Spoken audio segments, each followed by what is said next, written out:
محمد. ماشاءالله این همه جمعیت یه صلوات نفرستادیم.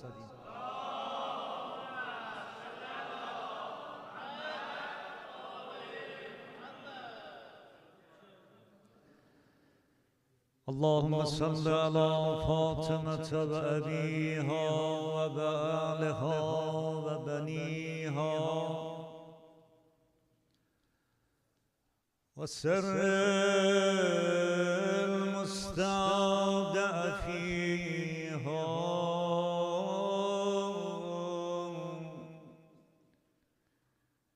بعدد ما أحاط به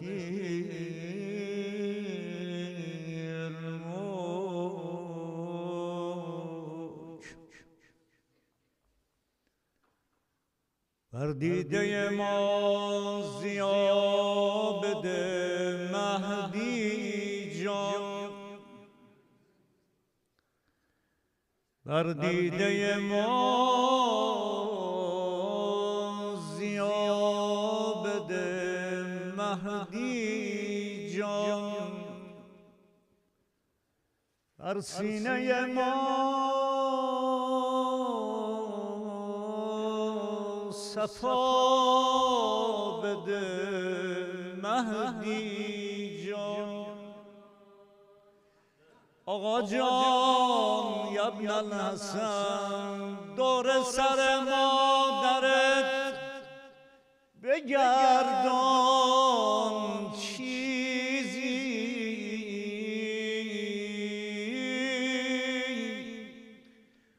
آن را صدقه به ما بده مهدی جان. حالا که دلت آماده شد چند بار اسم نازنینش رو صدا بزنیم. یا صاحب زمان، یا صاحب آی بلا نبین انشالله. یا صاحب یا بسم الله الرحمن الرحیم.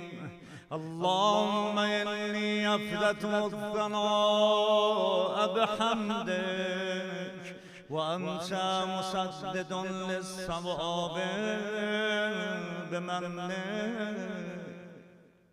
وأيقنت أنك أنت أرحم الراحمين في موضع العفو والرحمة، وأشد المعاقبين في موضع النكال والنقمة، وأعظم المتجبرين في موضع الكبرياء والعظمة. اللهم أذنتني في دعائك ومسألتك، فاسمع يا سميع مدحتي وأجب يا رحيم دعوتي، وأقل يا غفور أثرتي. فكم يا إلهي من كربة قد فرجتها وهموم قد كشفتها وأثرة قد أغنتها ورحمة قد نشرتها وحلقة بلاء قد فككتها. الحمد لله الذي لم يتخذ صاحبة ولا ولدا ولم يكن له شريك في الملك ولم يكن له ولي من الذل وكبره تكبيرا.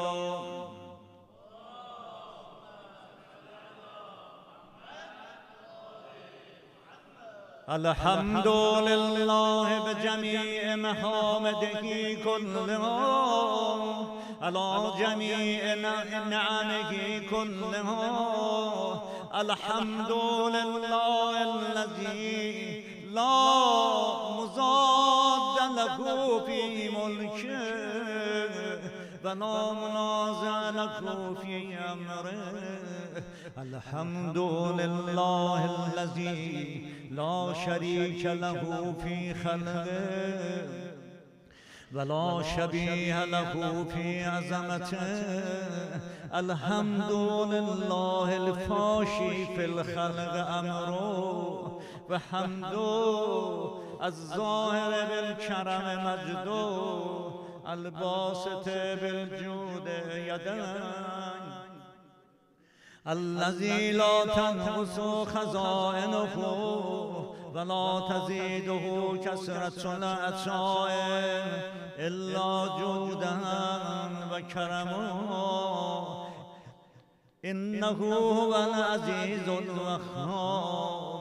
اللهم إني أسألك قليلا من كثير مع حاجة بي إليه عظيمة وغناك عنه قديم.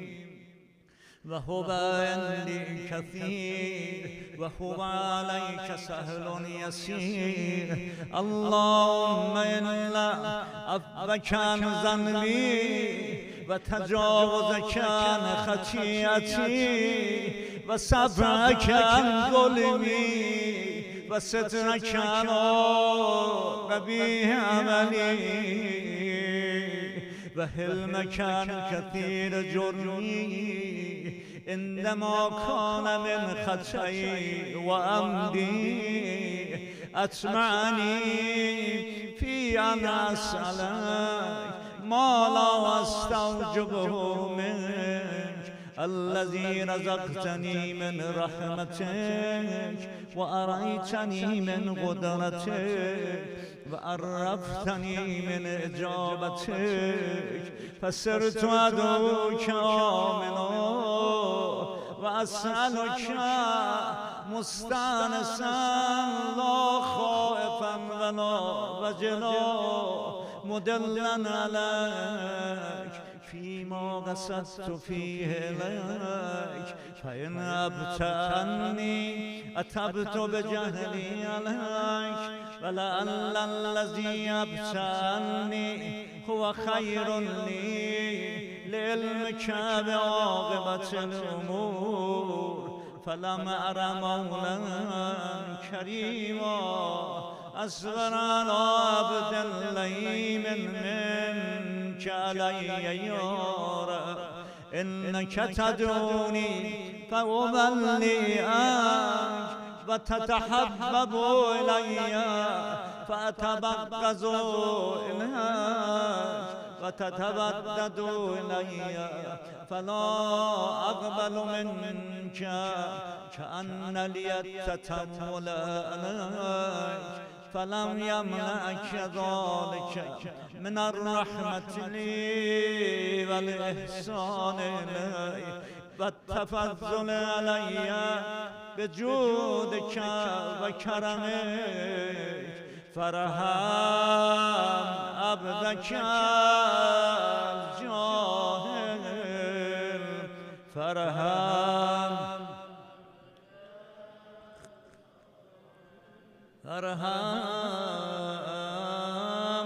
عبدك الجاهل وجد عليهم بفضل إحسانك. إنك جواد كريم. الحمد لله مالك الملك مجري الفلك مسخر الرياح فالق الإصباح ديان الدين رب العالمين. الحمد لله على علمه بعد علمه والحمد لله على عفوه بعد قدرته والحمد لله على طول عناته في غضبه وهو قادر على ما يريد. الحمد لله خالق الخلق باسط الرزق فالق الاسباب ذي الجلال والاكرام والفضل والانعام الذي بعد فلا يرى وقرب فشهد النجوى تبارك وتعالى. الحمد لله الذي ليس له منازع يعدل ولا شبیه یشاکله. عزیزان به معانی دعا خیلی دقت کنید. ولا ذخیر یازد قهر به عزت الاعزا و تواضع لعظمت العظما فبلغ بقدرته ما يشاء. الحمد لله الذي يجيبني حين أنادي ويستر علي كل عورة وأنا عاصي ويعظم النعمة علي فلا أجازي. فكم من موهبة حنيئة قد أعطاني وعزيمة مخوفة قد كفاني وبهجة مونغة قد أراني ووثني علي حامدا وأذكر مسبحا. الحمد لله الذي لا يهتك حجابه ولا يغلق بابه ولا يرد السائل ولا يخيب عامله. الحمد لله الذي يؤمن الخائفين وينجي الصالحين ويرفع المستضعفين ويذع المستكبرين ويهلك الملوك ويستخلف آخرين. والحمد لله قاسم الجبارين مبير الظالمين مدرك الهاربين نكال الظالمين صريخ المستصرخين موضع حاجات الطالبين معتمد المؤمنين. الحمد لله الذي من خشيته ترعد السماء وسكانها وترجف الأرض وأمارها وتموج البحار ومن يسبح في غمراتها. الحمد لله الذي هدانا لهذا وما كنا لنهتدي لولا أن هدانا الله. الحمد لله الذي يخلق ولم يخلق ويرزق ولا يرزق ويطعم ولا يطعم ويميت الأحياء ويحيي الموتى وهو حي لا يموت بيده الخير وهو على كل شيء قدير. اللهم صل على محمد عبدك ورسولك وأمينك وصفيك وحبيبك وخيرتك من خلقك وحافظ سرك ومبلغ رسالاتك أفضل وأحسن وأجمل وأكمل وأزكى وأنمى وأطيب وأطهر وأسنى وأكثر ما صليت وباركت وترحمت وتحننت وسلمت على أحد من عبادك وأنبيائك ورسلك وصفتك وأهل الكرامة عليك من خلقك. اللهم وصل على علي أمير المؤمنين ووصي رسول رب العالمين عبدك ووليك وأخي رسولك وحجتك على خلقك وآيتك الكبرى والنبأ العظيم وصل على الصديقة الطاهرة فاطمة سيدة نساء العالمين وصل على سبتي الرحمة وإمامي الهدى الحسن والحسين سيدي شباب أهل الجنة وصل على أئمة المسلمين علي بن الحسين ومحمد بن علي وجعفر بن محمد وموسى بن جعفر وعلي بن موسى ومحمد بن علي وعلي بن محمد والحسن بن علي والخلف الهادي المهدي حججك على عبادك وأمناك في بلادك صلاة كثيرة دائمة. اللهم وصل على ولي أمرك القائم المؤمل والعدل المنتظر وحفه بملائكتك المقربين وأيده بروح القدس يا رب العالمين. صلوات.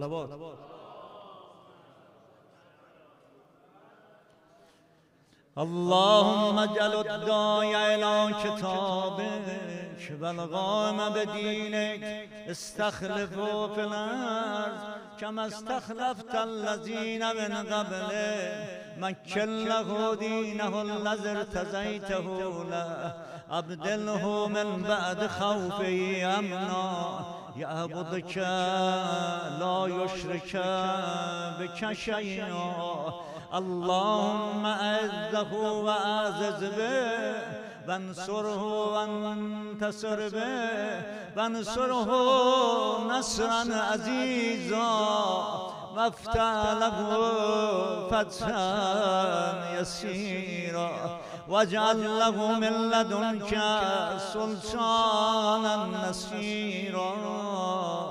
اللهم أظهر به دينك وسنة نبيك حتى لا يستخفي بشيء من الحق مخافة أحد من الخلق. اللهم إنا نرغب إليك في دولة كريمة تعز بها الإسلام وأهله وتذل بها النفاق وأهله وتجعلنا فيها من الدعاة إلى طاعتك والغادة إلى سبيلك وترزقنا بها كرامة الدنيا والآخرة.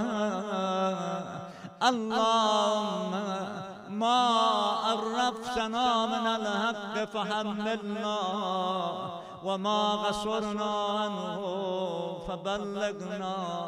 اللهم المم به شعفنا واشعب به صدعنا وارتق به فتحنا وكثر به غلتنا وأعزز به ذلتنا وأغن به عائلنا واغز به عن مغرمنا واجبر به فقرنا وسد به خلتنا ويسر به أسرنا وبيز به وجوهنا وفك به أسرنا وأنجه به طلبتنا وأنجز به مواعيدنا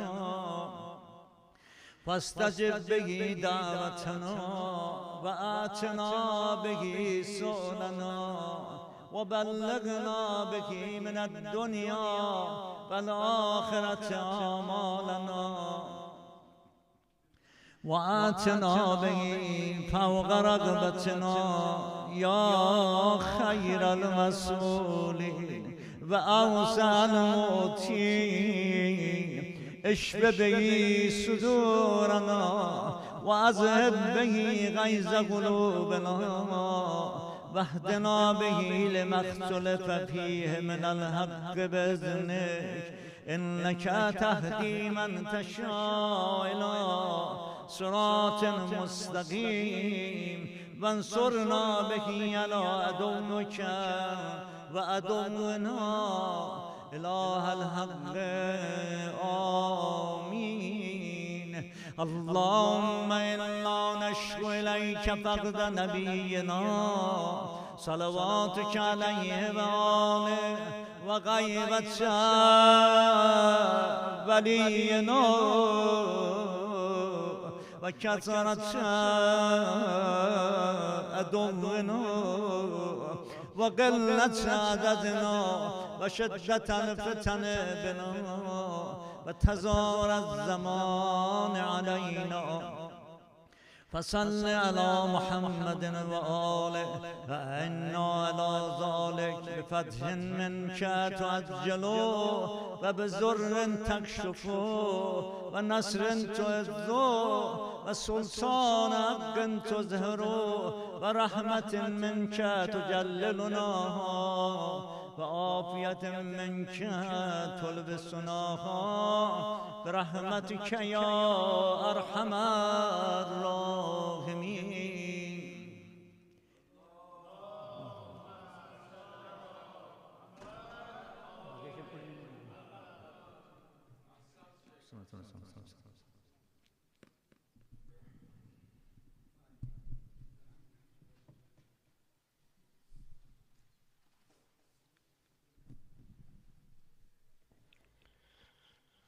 نثار ارواح طیبه شهدای کربلا و جهت سلامتی خودتان و جهت سلامتی حضرت ولی عصر عجل الله تعالی فرجه الشریف اجماعاً صلوات.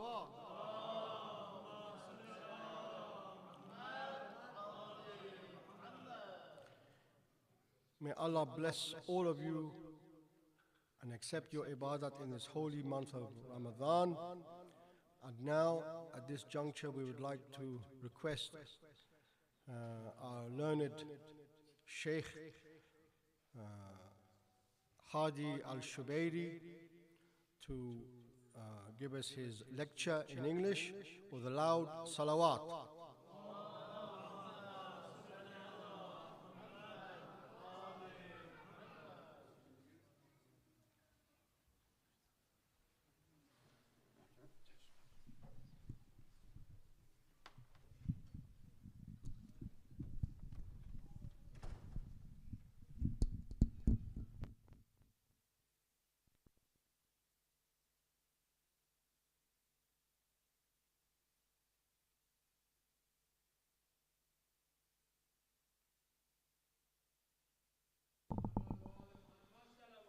الله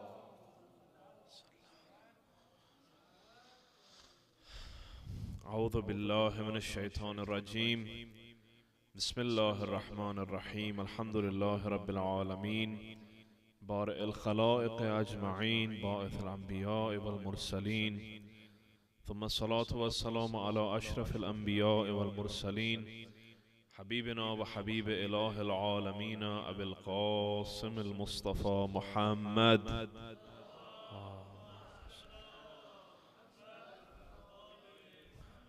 وعلى آله الطيبين الطاهرين المعصومين المنتجبين لا سيما بقية الله الأعظم حجة ابن الحسن روحي وأرواحنا لتراب مقدمه الفداء for the zuhur of Imam al-Zaman. Please let us all recite salawat ala Muhammad wa ala Muhammad.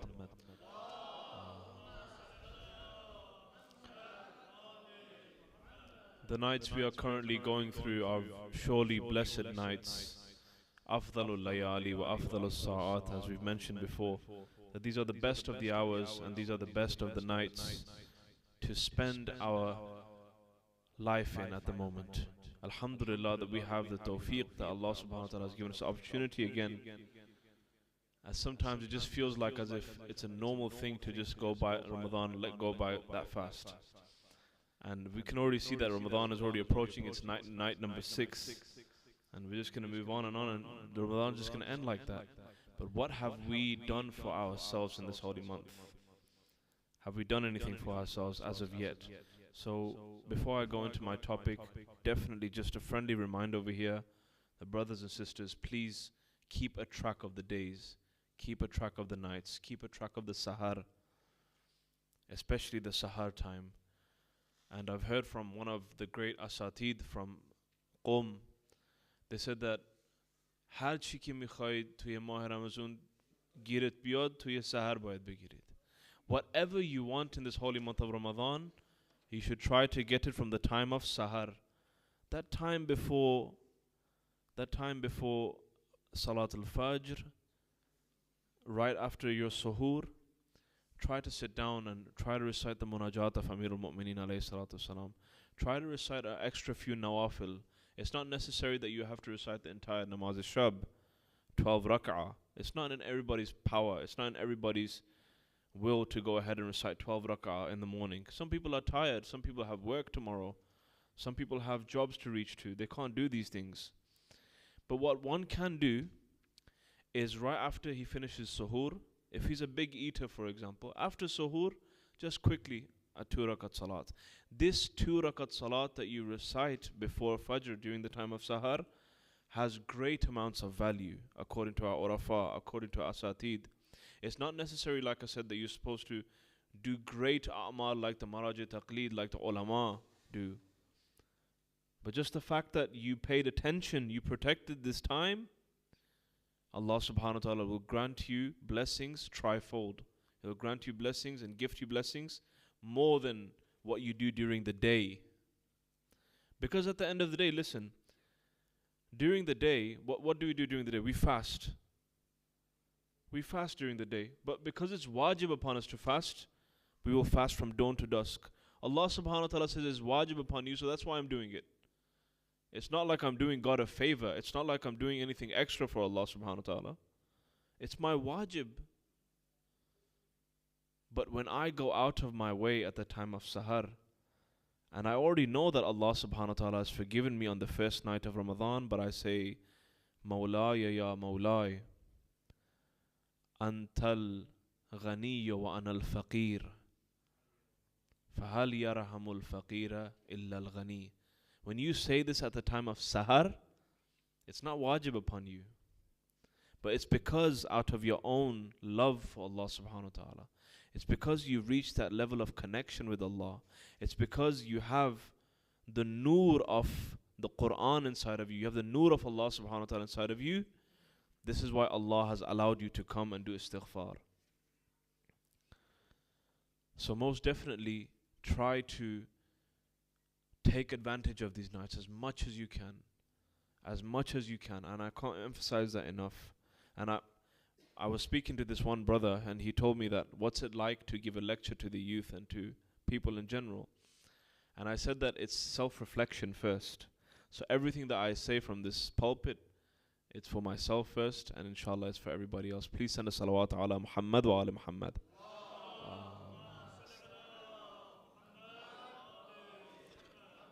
We've been speaking about a few things and a few challenges that we face during the month of Ramadan.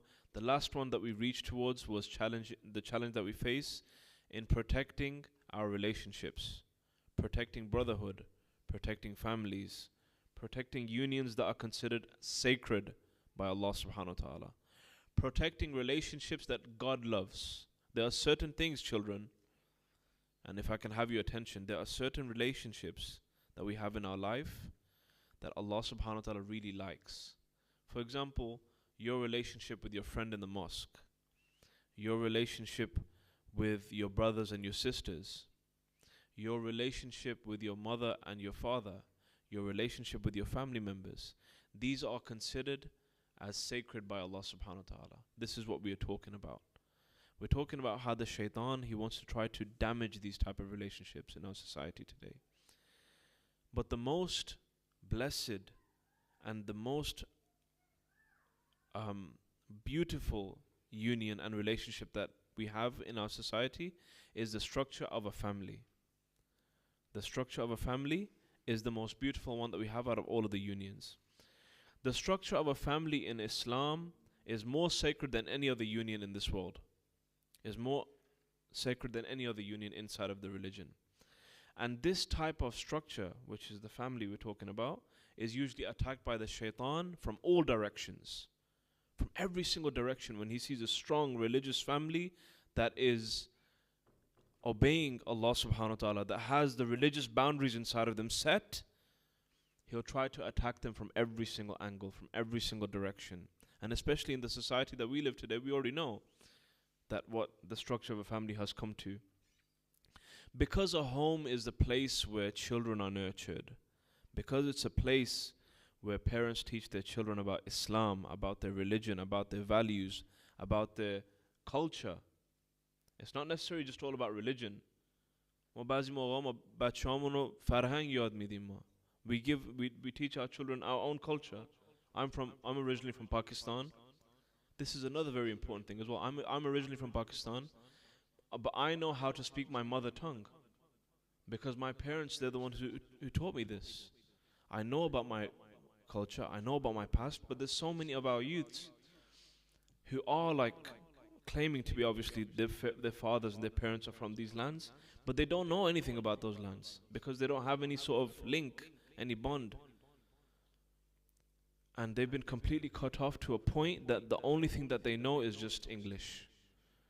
And just know how to be English, that's it. How to be a person or a resident that lives in the United Kingdom, and that's it. Nothing else beyond that. No more culture. This is another very important dimension that inshallah, if I have time in the coming days, I will speak about it. But what we're speaking about right now is our relationships and how we are supposed to protect these in the times that we're currently in.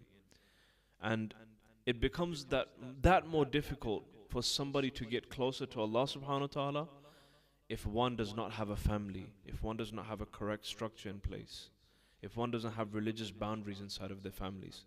Because at the end of the day, my brothers and sisters, whether you like it or not, we are all in a family similar to the way different body parts function. We are all one body part as a family. My family is one body part, your family is one body part, right? You guys are all just one body part as separate families.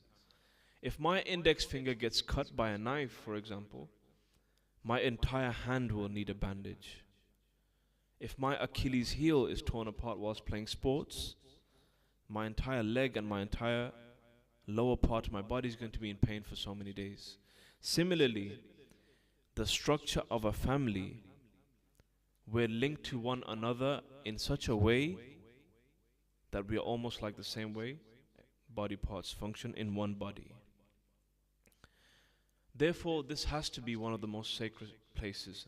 This has to be one of the places that we must protect from the plans of the shaitan. It isn't necessary that the home is so big that he has, for example, 10 bedrooms, a large swimming pool, 3 garages to have a happy house. It's possible that a person lives in a very small home, in a 2-bedroom house, but he's got 4 to 5 family members living there. But that family is so happy, that family is so samimi and so beloved towards each other. They're so compassionate towards each other. Although they live in a very small house, it's not necessary that somebody lives in a gigantic house to be happy. But it's also possible like that with something in a smaller house. And what's quite astonishing is that people think that those people who live in smaller homes, they're probably going through a very difficult time at the moment. They probably have lesser money to spend. The cost of living crisis has affected them more probably. That's not true at all. I know family members and I know people who own 6 to 7 or 10 different properties across the country. But the amount of stress they have in comparison to a person that's just living in an apartment or living in a flat, for example, is trifold. Obviously, it has to be. Because he's got 10 more things to worry about, 15 different things more to worry about. So therefore, it's not necessary that a person who lives in a larger home or has more properties is more happier. But it could be that a family living in a smaller home is probably living as happy as another person who's living in a larger home. And the reason why I mentioned this was because there's a lot of misconceptions that the conceptions go around that I probably think that, somebody else is living a happier life than me. That's not true. It's not 100% true all the time that somebody else is always definitely living happier than me because he's got a nicer car, he's got a nicer house, for example, he's got nicer things, he's definitely living happier than me. That's not true. So, going back to my discussion, that if these links and these relationships are broken, then connecting to Allah subhanahu wa ta'ala becomes impossible. Why so? Because I want to just raise a few points today about the structure of the family and how it has become the target of the shaitan. Out of all of the unions that I mentioned previously in the previous lectures, and we all know that this is being targeted, especially in the Akhir al-Zaman that we live in. If we ever pay attention to what our hadith have said about the Akhir al-Zaman, there's a section in our hadith books that specifically point towards what we will witness during the Akhir al-Zaman. One of the signs of the final times before the zuhur of Imam al-Zaman, Ajjalallahu ta'ala faraj al-Sharif, sallu ala Muhammad wa ala Muhammad. Allahumma. One of the signs of this Akhir al-Zaman, and you'll find this in the ahadith, for example, kathurat talaq, that divorce rates will go as high as ever in history. They'll start to go extremely high. Number 2, kathur al-uquq, that children will be starting to be slowly cut off from their parents. They'll start to distance themselves. They'll start to become somebody else. We see in our society sometimes nowadays that the parents, they can't connect with their children because they themselves are from back home, from their own cultural lands, from Pakistan, from India, from Afghanistan, from Iraq, from Iran.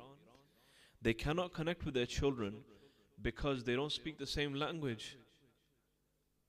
The children are speaking English, but I speak Farsi, Urdu, whatever it is.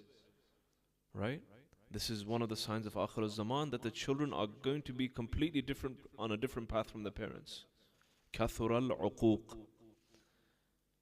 And another thing that is mentioned in the same hadith about the Akhir al-Zaman is qat'ul arham, that relatives will start to become a thing of yesterday. Family members who live around you, members who live in different cities, they'll start to become a thing of yesterday. You'll forget them. They'll start to become a thing of past. The bonds that I have with my cousins, with my uncles, with my other family members who live across the country, across the pond, in somewhere else, for example, back home, in Pakistan, in India, in Afghanistan, family members that live there, I'll start to become distant from them. And then another one after that, it says, وَاسْتَخَفُّ الْوَالِدَيْنِ, that in the final times, in the Akhir al-Zaman, the parents will become the target of disrespect. وَاسْتَخَفَّ الْوَالِدَيْنِ, they will be the target of immorality and insult. This is the final times. This is the Akhir al-Zaman. And the worst one, the sign that we have seen, which I can say that this is the daleel upon us living close to the times of the zuhur of Imam al-Zaman, is this part right here. وَتَشَبَّهُ الرِّجَالَ بِالنِّسَاءِ, that men will slowly start to dress like women. that men will start to turn towards becoming like a woman. They'll start switching roles and genders somehow, whether that be in their dressing, whether that be in their attributes, whether that in the way they talk. And then it says for the opposite, وَالنِّسَاءُ بِالرِّجَالِ, that the women will start to act and dress like the men and make it completely normal, like as if there was no problem at all. That man who is supposed to have all of that honor and that valor won't have those values anymore in the Akhir Zaman. And a woman's role of being the nurturing authority inside of the house, not saying the housekeeper, the nurturing authority, that's not going to exist anymore. The woman's going to be playing the man's role instead. And then it goes and continues on talking about same-gender marriages that we see nowadays in society. It says in this hadith, the A'imma Athar and the Ahlul Bayt alayhi salam predicted this thousands of years ago, what we are currently seeing today. So currently we are living in the Akhir Zaman. And the number one target for us Muslims, for the shaitan, is our families.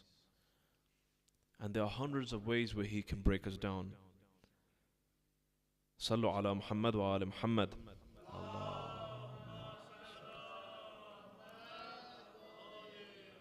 We should really be thankful to Allah, dear children, that He didn't allow us to have this type of family inside of our communities. He didn't allow my family to be like this. The definition of a family has definitely changed in the West. That's a fact.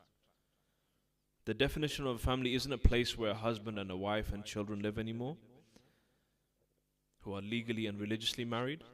No, a family living somewhere is of many types. A family could be a man with his cat.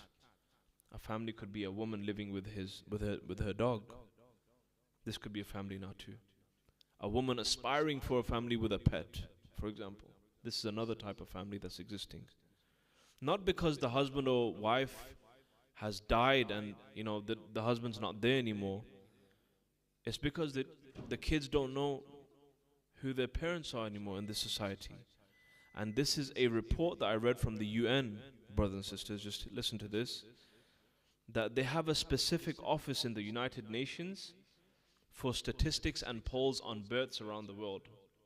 What type of births are they? Are they births by a husband and wife, or are they just births by people who don't know who the parents are?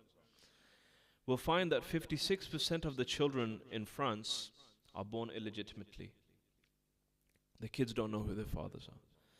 55% in Sweden, they don't know who their fathers are, children at least. In England, 46%. In the United States, 41%. And in Germany, 35%. This is the stats from the Western world. This world of freedom that we live in. They don't even know who their parents are. Why is it like this? In the Quran it states, وَشَارِكْهُمْ فِي الْأَمْوَالِ, that the shaitan, he becomes an associate inside of your lives. He becomes an associate inside of your wealth. He becomes an associate inside of your family. He breaks into your structure, into what you have in your family. And in the riwayat it stated that لا يقتل النبيين ولا أولادهم إلا أولاد الزنا. About those who killed Imam Hussein alayhi salatu wasalam, the 10 people who had come to finish the Imam at the end. If you trace back those 10 killers of Imam Hussein, if you trace them back, you'll realize that none of them had legitimate births. So this is why in the Quran it says, in the riwayat it states that there isn't nobody but an illegitimate born who can kill the Anbiya and the holy Ayyamah Athar alayhi salatu wasalam. So this is serving the army of the shaitan. This type of movement of family breakdown and this type of movement of breaking down a structure that is beloved by Allah subhanahu wa ta'ala is the movement of the shaitan currently at the moment. Be it through different channels, be it through media, be it through social media, be it through schools.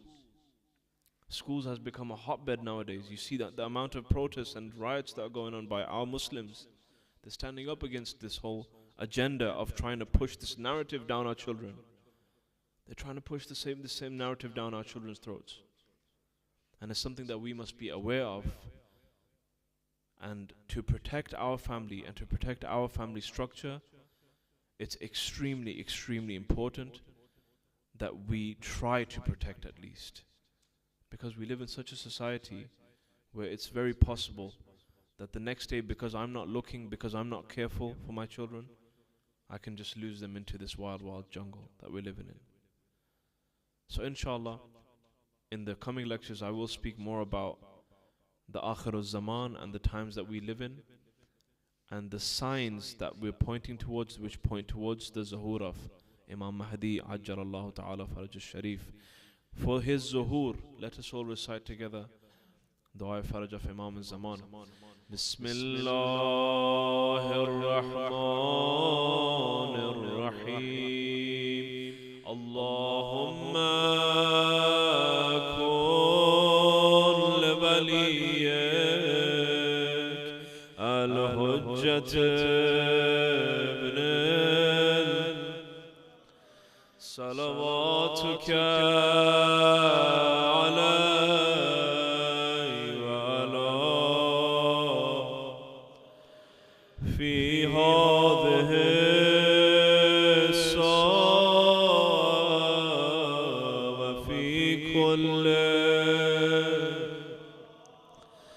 وليا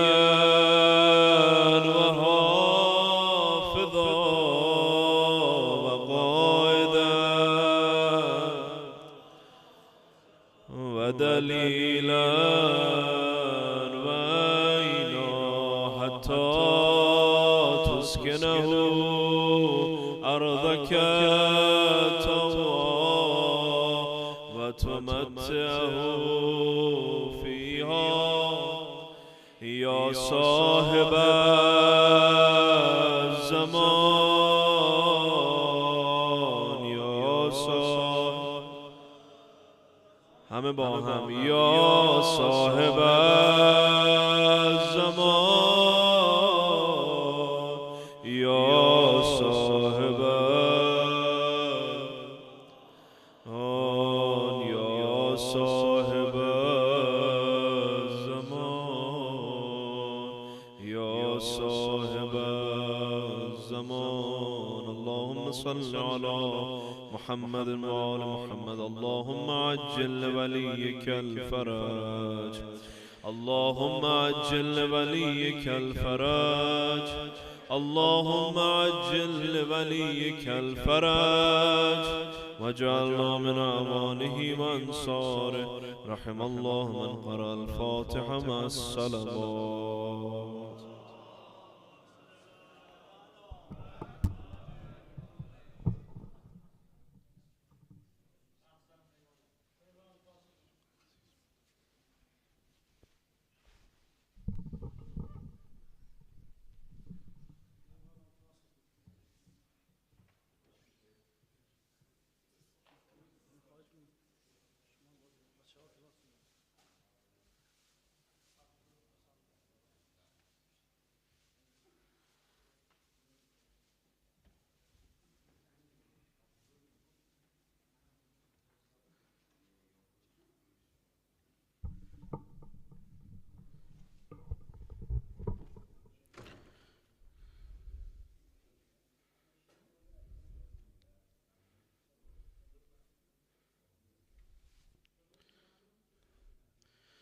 هدیه به ساعت مقدسه حضرت زهرا سلام الله علیها صلوات ختم کنیم.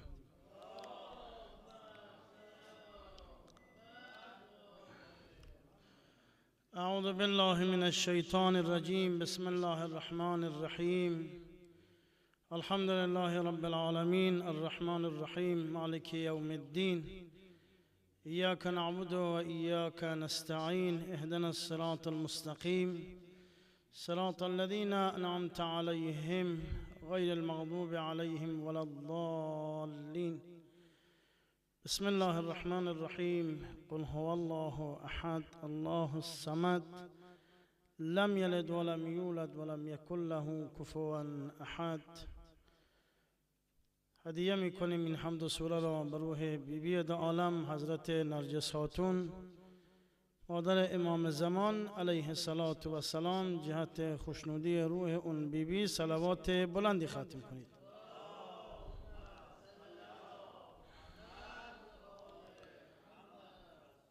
الحمد لله رب العالمين بارئ الخلائق أجمعين والصلاة والسلام على سيدنا ونبينا أبي القاسم محمد ولعنة الله على أعدائهم من الآن إلى قيام يوم الدين. روز دوشنبه عرضه اعمال از خدمت امام زمان ما، یعنی تمامی اعمال من و شما امروز به ساحت مقدس امام زمان علیه السلام عرضه شد. هر کاری که ما می توانیم برای اون حضرت انجام بدیم برای مادر گرامیشون و اجداد طاهرینشون خالی از ثواب نخواهد بود. رسم است اگر کسی برای مادری کسی دعا کند، حمد بفرستد، صلوات بفرستد، درود بفرستد، حمد و سوره قرائت کند، محال است که فرزند او جواب مثبت ندهد. خب طبق سنت های شبهای گذشته توجه شما را جلب می کنم به چند تا از مسائل شرعیه. خب سوال کردن که اگر ما قطره بر چشمم بریزم آیا روزه را باطل می کند یا نه؟ جواب: ریختن قطره بر چشم اصلا روزه را باطل نمی کند. فلهذا در بعض مسائل ها زیاد وسواس به خرج ندیم. یک مسئله دوم می‌فرماید که گاهن مسواک میزنم، برس دندان با خمیر دندان میزنم، آیا این مسواک زدن آیا روزه را باطل میکند؟ می‌فرماید که اگر آبی که باهش دهان خودمان را آب کشی میکنیم، آب میکشیم، میشوریم، اگر داخل حلق نرود روزه را باطل نمی کند. مسئله سوم اینه که شخصی مریض است، دکترم بهش گفته، پزشکم گفته براش، پزشک غیر متدین است، یعنی مسلمان نیست، بهش گفته که آقا اگر تو روزه بگیری این تداوی شما طول میکشد، درمان شما طول میکشد، خوب نمیشوی، آیا من به حرف پزشکم عمل کنم یا نه؟ شرع مقدس میفرماید اگر این روزه گرفتن برای شما ضرر دارد 100% به حرف امون پزشک غیر متدین عمل کن، روزه نگیر. اگر تا سال دیگر خوب شدی قضایش را بگیر، اگر خوبم نشدی لازم نیست که قضایش را بگیری، بلکه در ازای هر روز یک مطعم برای فقیر بده. بعد می‌فرماید بر حسب ظاهر گاهی چیزهای ترش به یادم می آید، مثل آب انار، ترشی، آب در دهانم جمع میشه، آیا قول دادن این آب روزه را باطل می کند؟ می فرماید نخیر، روزه را باطل نمی کند. گاهن طبق عادت لبهای خودمان را تر می کنیم. با چی؟ با آب تر می کنیم. گاهن آب را می گیریم مزمزه می کنیم که یک مقدار دهان ما، فضای دهان ما خنک شود. می فرماید که اگر این آب داخل حلق نشد می فرماید که روزه را باطل نمی کند. روج لب میزنیم، میفرماید که اگر ذرات او با آب دهان قاطی نشود و داخل حلق نرود روزه را باطل نمی کند. یک مسئله دیگر درباره نماز سوال کردن. می‌فرماید که کسان است که ناخن مصنوی می‌سازند، می‌کارند، آیا این روزه را باطل می‌کند یا نه؟ می‌فرماید که اونهایی که ناخن مصنوی می‌کارند باید در وقت نماز این ناخن‌ها را باید بردارن، مانع وضو نشود. اگر مانع وضو شد وضوی باطل است، نمازم به تبع باطل می شود. باید این ناخن برداشته شود. مسئله دوم باز درباره امین انگشتان دست، ناخن دست، می‌فرماید که اگر ما لاک یا رنگ ناخن بزنیم حکمش چیست؟ می‌فرماید که اگر قبل از وضو بزنی، اگر قبل از وضو بزنید خدمت شما شود که بعدا خدمت شما وضو بگیرین، اینها چون مانع آب می شود فلهذا هم وضو باطل است، به تبع نماز باطل خواهد بود. خداوند انشاءالله ما را توفیق عنایت بفرماید که به احکام شرعیه خود ما عمل کنیم و طبق دستورات ائمه طاهرین علیهم صلوات الله زندگی کنیم. صلوات بلندی ختم کنید.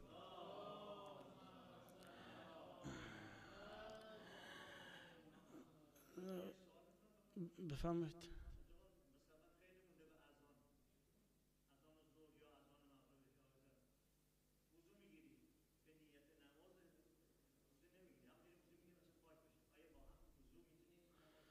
اگر 2 رکعت نماز قبل از افطار، قبل از نماز بخواند، قبل از نماز ظهر، مشکل ندارد. آره مشکل ندارد. قبل از اون یعنی قبل از نماز ظهر 2 رکعت نماز بخواند مشکل ندارد. خب یکی از وظایف ما خدمت شما شود که در عصر غیبت این است که ما باید ثابت قدم باشیم در راه ولایت امیرالمؤمنین و اهل بیت علیهم صلوات الله. یک روایتی هست از وجود نازنین و مقدس ائمه طاهرین علیهم صلوات الله در کتاب معجم احادیث الامام المهدی علیهم صلوات الله نقل شده است از امام زین العابدین: من ثبت على موالاتنا فی غیبت مهدینا اعطاه الله اجر 1000 شهید من شهداء بدر و احد.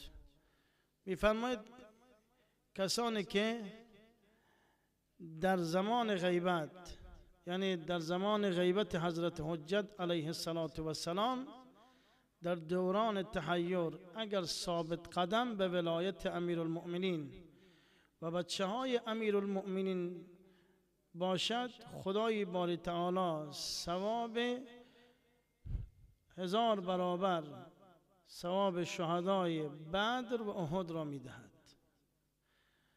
فلهذا در دوران تحیر، در دوران غیبت، در دورانی که مردم متحیر از کجاها برود، ما باید چه کار کنیم؟ نه تنها ما بلکه اولاد ما، خانواده ما باید ثابت قدم بمانیم بر ولایت امیرالمؤمنین علی علیه السلام. یعنی وقت ثابت قدم ماندیم به ولایت امیرالمؤمنین تا ولایت امام زمان علیه السلام ثابت قدم بمانیم. روایت ها متعدد است، مختلف است. دوران عجیبی هست. هر انسانی خدمت شما عرض شود که افراد را به سوی خودش میکشاند. گروه های مختلف، فرقه های مختلف، صوفیه، دراویش، احمد بصری، دجالیه، تمام اینها می آیند چه کار میکنن؟ شیعیان امیرالمؤمنین علی علیه السلام را به سوی خودشان میکشانند. خب در عراق همین طور یک جریان پیدا شده است تحت عنوان احمد بصری که این آقا از پیروان خدمت شما عرض شود که اسماعیل قاطع بود، الان این آدم ادعا می کند که من امام زمان شما هستم، من فرزند امام زمان شما هستم، من منجی هستم، من هدایت کننده هستم، از این حرفها. فلهذا ما باید چیکار کنیم؟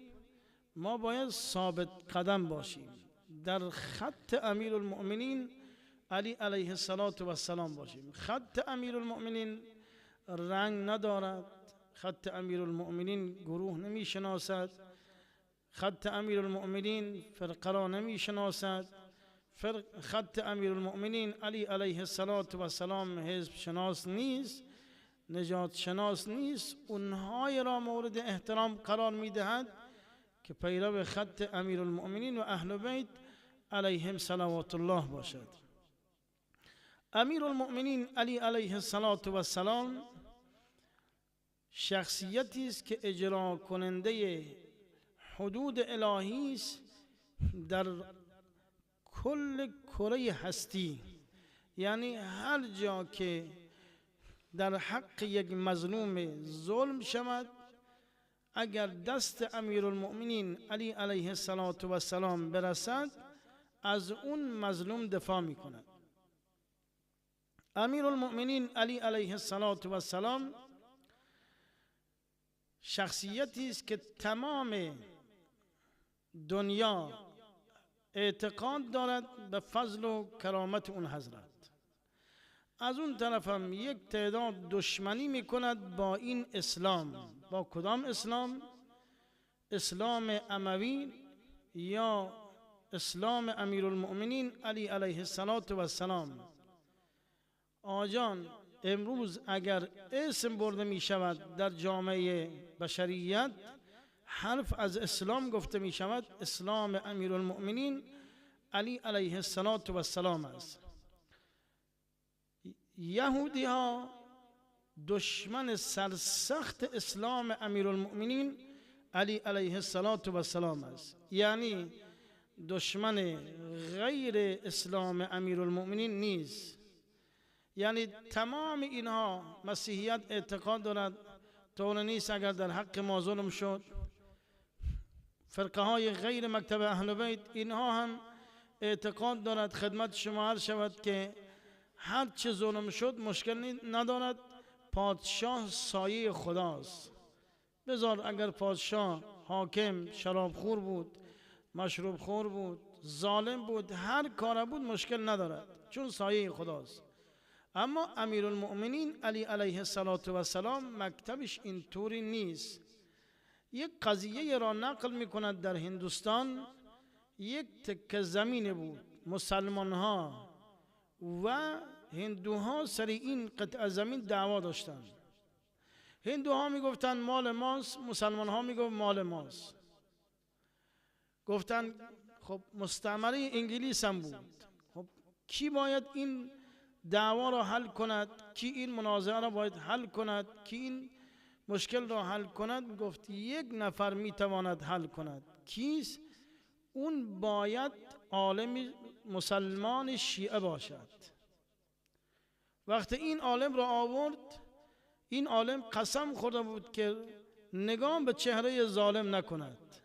خب این آقا را آورد، این آقا پشت کرد به این حاکم، گفت ازتون سوال میکنم که این زمین مال مسلمان هاست یا مال هندو هاست؟ این عالم گفت این گرچه من عهد کردم که پیش ظالم نیام، اما امروز برای این که جلوگیری کنم از خونریزی، از دعوای اصلی، آمدم که برایت بگویم که این زمین مال هندو هاست، مال مسلمان ها نیست. نماینده انگلیس برای سران انگلیس نوشت تا ما در هندوستان نمیتوانیم حکومت کنیم تا زمانی که علمای حقه شیعه و پیروان مکتب اهل بیت باشد. چرا؟ چون در مکتب امیر المؤمنین مماشات نیست، دروغ نیست، کلک نیست، دورنگین نیست. امیر المؤمنین علی علیه السلام 4.5 تا 5 سال حاکم کجا بود؟ حاکم اسلامی به ظاهر. این امیرالمؤمنین علی علیه السلام یک رفیق داشت به نام نجاشی. این آقای نجاشی از پیروان مکتب امیرالمؤمنین علی علیه السلام است. شاعرم هست. در وصف امیرالمؤمنین شعرم میگن یک دفعه خبر دادن که یا امیرالمؤمنین یک کسی را گرفتن در روز اول ماه رمضان مشروب خورده است. حضرت فرمودند زندانیش کنید.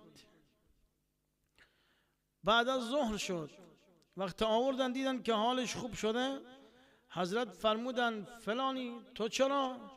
گفت آجان من یک رفیق داشتم، این رفیقم از منزل آمدم بیرون، رفیقم سر سکوی منزلش استاده بود، صدا زد نجاشی کجا می روی؟ چرا؟ میگوید در باب رفیق تحقیق کنید. شاعر میگه تا توانی گریز از یار بد، یار بد بدتر بود از مار بد، مار بد تنها تو را بر جان زند، یار بد بر دین و بر ایمان و بر جان زند. چرا این حرف را میزند؟ برای این که رفیق خوب انسان را از اوج گمراهی نجات میدهد، از اوج ذلت به اوج عزت میرساند. خیلی ها گمراه بودن اما با رفقای خوب وقتی همنشین شد هدایت شد. خیلی هم آدمای خوب بودن بیچاره و بدبخت شدن. امیرالمؤمنین علی علیه السلام از این آقا سوال کرد تو چرا؟ گفت این آقا به من گفت که تو که آدم خوبی هستی، آدم روشن فکری هستی، امول نیستی، کجا میری؟ گفتم میرم مسجد. گفت لازم نیست بری مسجد، مسجد جای پیرمرداست، جای ماها نیست. گفت دستم را گرفت برد وارد منزلش کرد. گفت که آقا یک شراب خوب ناب از شام برایم آورده است، خدمت شما شود که با هم میخوریم. با چی؟ یک گوسفند را هم داخل تنور گذاشتیم با هم میخوریم و اینطور. شراب را خوردن و مست لا یعقل آمد بیرون. لشکریان امیرالمؤمنین گرفت و زندانش کرد. امیرالمؤمنین علی علیه السلام فرمود به این آدم 100 تا شلاق بزنید. تعدادی آمدن یا علی این که از یاران شماست، از شیعیان شماست، از محبان شماست، بالاخره مماشات میکردین، اغماز میکردین. حضرت فرمودن نخیر، حکم خدا باید جاری شود. بعد عرضه داشتن یا علی 80 تا باید میزدین. حضرت فرمودن 80 تا شلاق برای جرمش گفتن بزنن، 20 تا برای این که حرمت ماه رمضان را شکستانده. این است حکومت امیرالمؤمنین علی علیه السلام.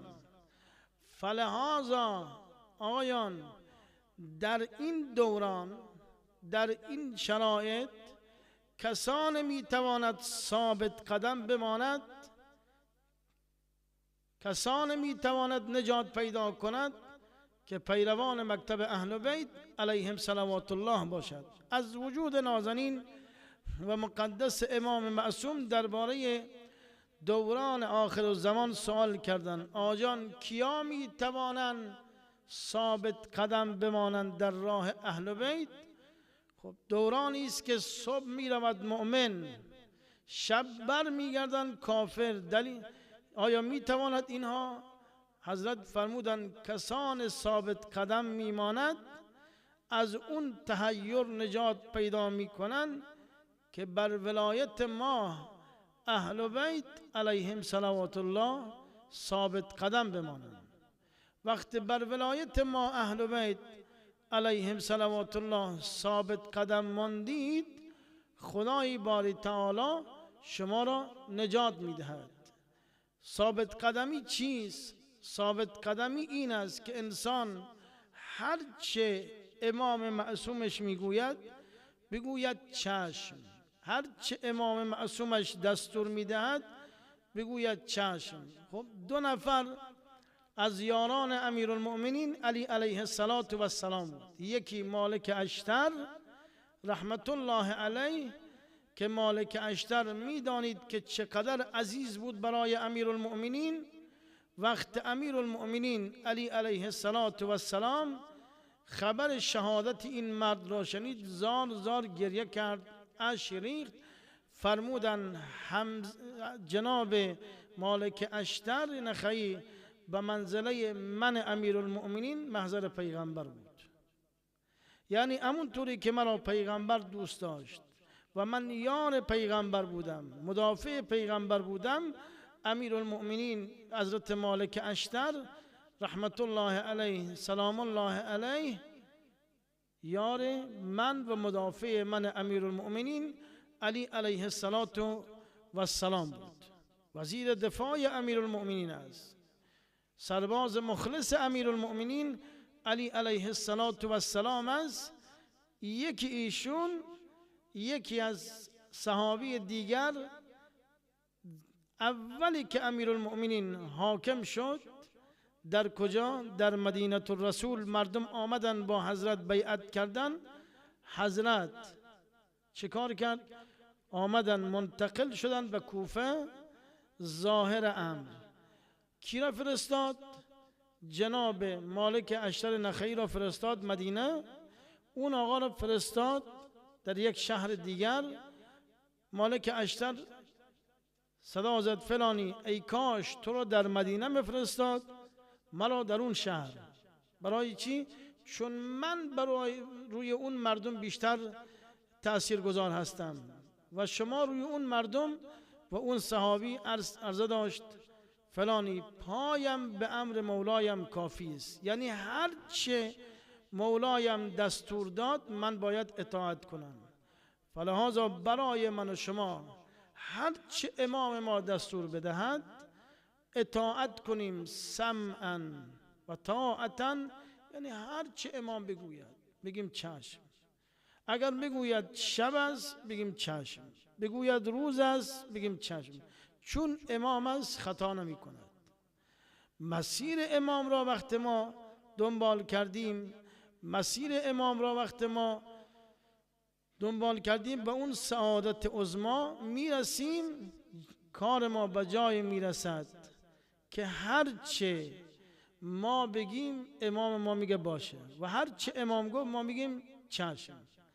در تبریز گاهی این که میگه کسی که اطاعت کند از خدا، اطاعت کند از پیغمبر، اطاعت کند از ولی خدا، خدا هم حرف او را میشنود.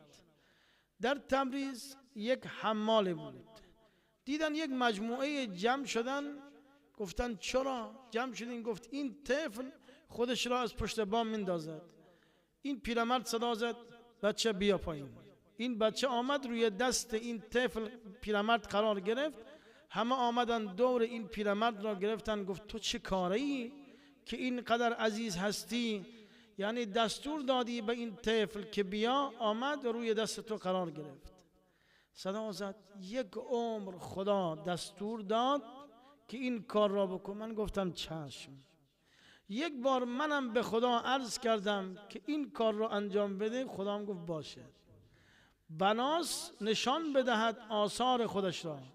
یعنی این آدم نه وزیر بود، نه تاجر بود، نه قدرتمند بود، یک آدم عمله بود، حمال بود. حرف خدا را شنید و خدا هم حرف او را می شنود. پس نتیجه حرف این است آیان، در دوران تحیر، در دوران غیبت امام زمان علیه السلام، اگر می خواهید ثابت الایمان بمانید، ثابت القدم بمانید در مسیر اهل بیت علیهم صلوات الله، باید پیروی محض از امام زمان ما باید داشته باشیم. پروردگارا فرج امام زمان ما برسان، جهان تاریک ما با وجودش روشن بفرما. اموات ما غریق رحمت بفرما. روح مقدسه حضرت زهرا سلام الله علیها از همه ما شاد و خرم بفرما. خدایا اعمال ما امشب خدمت مولای ما عرضه میده. خدایا این اعمال ما را مایه چشم روشنی امام زمان ما قرار بده. خدایا دست ما را از دامن ولی نعمت ما کوتاه مگردان. بر محمد و آل بیت محمد صلوات.